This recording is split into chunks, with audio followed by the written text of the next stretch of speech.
یہ وظیفہ کرنے سے آپ اپنے محبوب کو اپنے پاس بلا سکتے ہیں۔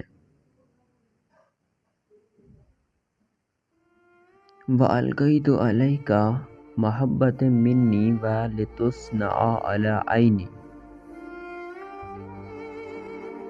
دوستو، اگر آپ اس دعا کو پڑھ کر اپنے محبوب کی تصویر بردم کرتے ہیں تو محبوب آپ کا غلام ہو جائے گا، اور جب آپ اپنے محبوب کو ملنے جاؤ تو اس دعا کو پڑھ کر جاؤ۔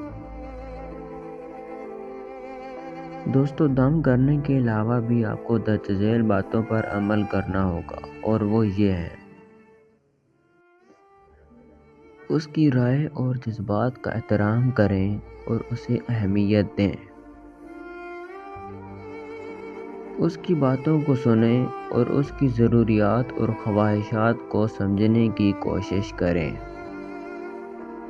اپنے محبوب کے ساتھ محبت، شفقت اور خلوص کے ساتھ پیش آئیں۔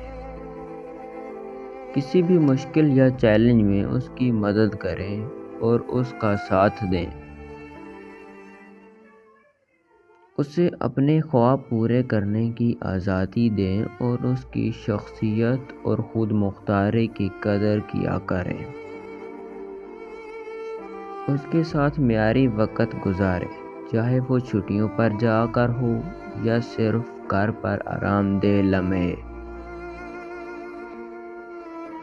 اس کے خاندان اور دوستوں کے ساتھ اچھے تعلقات بنائیں اور انہیں اہمیت دیں، کیونکہ سماجی روابط خوشی کی ایک بڑی وجہ ہوتے ہیں۔ اگر کوئی مسئلہ یا پریشانی ہو تو مل کر اس کا حل تلاش کریں اور اس کی مشکلات کا بوجھ ہلکا کرنے کی کوشش کیا کریں۔ عورت ایک آسمانی ہستی ہے، اچھی عادات کی مالکہ، نیک اور پاک دامن عورت اگر فقیر کے گھر میں بھی ہو تو اسے بادشاہ بنا دیتی ہے۔ عورتوں سے مشورہ کرنا تباہی کا باعث ہے۔ عورتوں کی خواہشات پر کام نہ کرنا۔ میں نے اپنی بیوی کی خواہش پر شجر ممنوعہ کھا لیا اور شرمندگی اٹھائی۔ حضرت آدم علیہ السلام۔ کچھ لوگ جذباتی طور پر کھلے اور حساس ہوتے ہیں، جو کسی بھی عورت کی محبت کو جلدی محسوس کر سکتے ہیں۔